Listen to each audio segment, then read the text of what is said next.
Okay, our story starts really with the brown cloud. I've lived in Phoenix for a long time. I love Phoenix, but I've hated this with a passion for, I hate what it does to my children's lungs, to my lungs. I hate the aesthetics of it, but I never really thought there was anything that I could do about it until one day my friend Eric showed up at my house driving his diesel truck, smelling vaguely like French fries coming out of the exhaust. And what Eric had been doing is homebrewing biodiesel, taking restaurant grease, waste vegetable oil, homebrewing it in his garage, and also he was involved with a local co-op, a biodiesel co-op.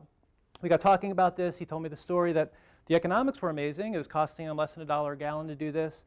And also the air quality story was amazing. The emissions are fantastic when compared to petroleum diesel. So the question we asked ourselves was, so why isn't this ubiquitous? And what we decided to do ultimately was have a conference, get together a lot of smart people and ask them that question.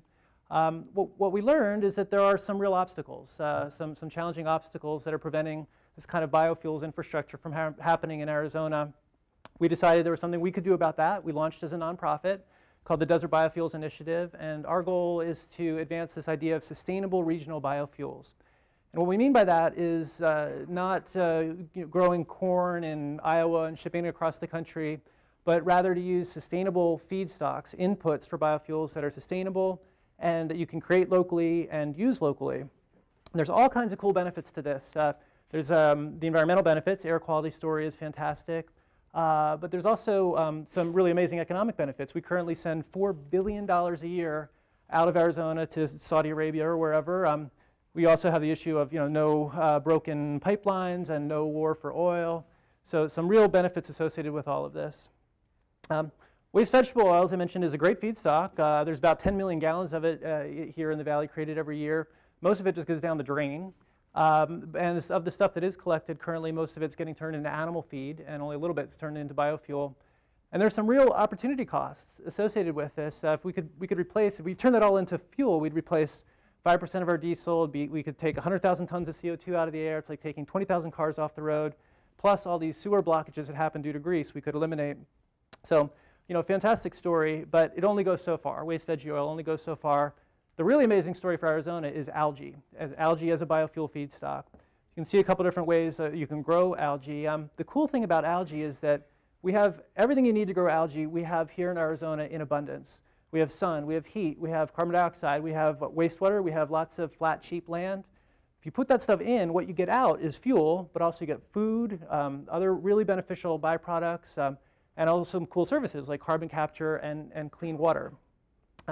We also have really smart people here in Arizona. This is Time Magazine recognized some Arizona State researchers for their algae research. And so what we believe is that between our natural assets and the kind of research assets that we have here, that Arizona really has the opportunity to be algae central, to be ground zero, ground zero for this really fundamentally transformative technology. The way that Silicon Valley, the Bay Area's, it became ground zero for the IT industry. We have the opportunity here in Arizona to be ground zero for algae.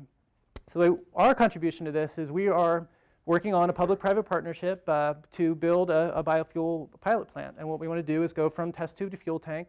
We'll measure success by watching a fire truck drive around a track filled with algae biodiesel. The idea is to have this open campus, so it's an open collaborative environment where we have local commercial companies, academic researchers, experimenting with different ways to grow algae, to harvest algae, to dry it, to press it for oil, to turn that oil into fuel. You can see here we have different methods, the vertical bioreactors, trench models.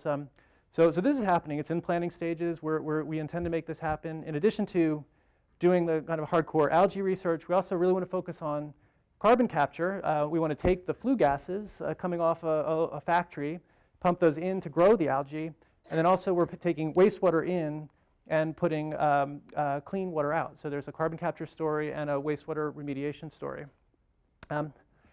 All of this, very importantly, we do in a very open source fashion. So we'll publish our results, Creative Commons licensing, and the goal is to put everything out there so that other people can take and build from this.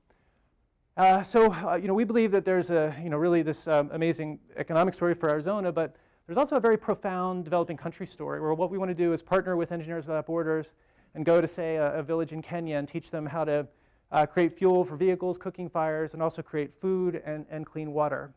So we really are literally trying to solve world hunger. That's our goal. We also want to build an infrastructure here in Arizona that's good for our environment, good for our economy. We really would love to have you join us. We could use your time, your treasure, your talents, and I really appreciate the opportunity to tell you about it. Thank you.